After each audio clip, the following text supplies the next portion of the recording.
You really have to build up your network of people and prepare for that campaign, because one of the things I learned it's just that it reinforced it, is that you need money.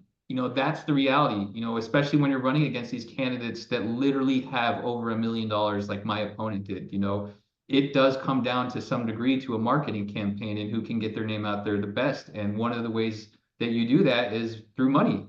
Marketing yourself Yeah. takes money. And so starting early gives you the ability to start your financing early.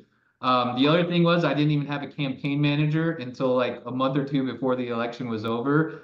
Now I have one, and she's a great campaign manager, and we're still on a team together. And so having the team together prior to an election and not building it as you go is huge as well. And then a lot of people don't appreciate that I was actually an independent when I started my run for mayor, and I transitioned to a Republican during my campaign.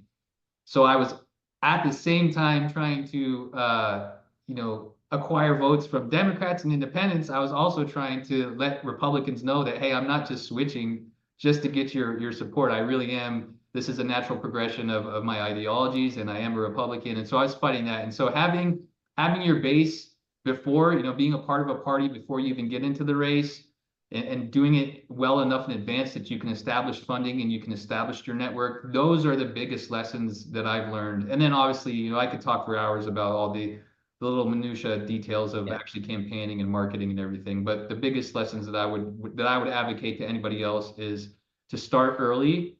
And then you really have to be realistic about what you're up against. At the end of the day, a lot of it comes down to voter registration. So if you don't have the voter registrations in your district that you're running for, then you need to either focus on flipping them, or you need to focus on converting people that aren't registered and having them be a part of your party. So it's a whole operational game. Wow. There's so much I've learned and that I would probably do different in the future. But I actually think that we did a lot right in my campaign as well. It was just a matter of learning as we go. Well, 346 to 210 with, if you had those learning lessons in place, wow, man. So okay, so now with the mayor's every 4 years, right? Yes. So what's on your radar now? Like you're still here. What's your next position you might try to run for, or what's the play look like till the next 4 years?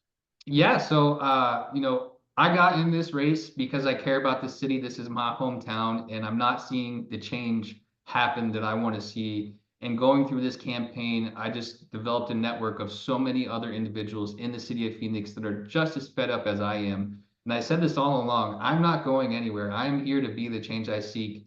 Quitting is not in my DNA. I will never give up. It's not who I am. It's never been who I am. And so, with that being said, I am actually starting a new movement, Okay. Take Back Phoenix. It is going to be a community organization of local, fired up, passionate Phoenicians that are sick of the failed leadership in our city. It doesn't matter if you're a Republican, a Democrat, or an independent. We are not here to push a partisan agenda. We are here to change the failed leadership in our city. We need to hold our leaders accountable. We need to make transparency a first-class citizen. We need to clean up our streets.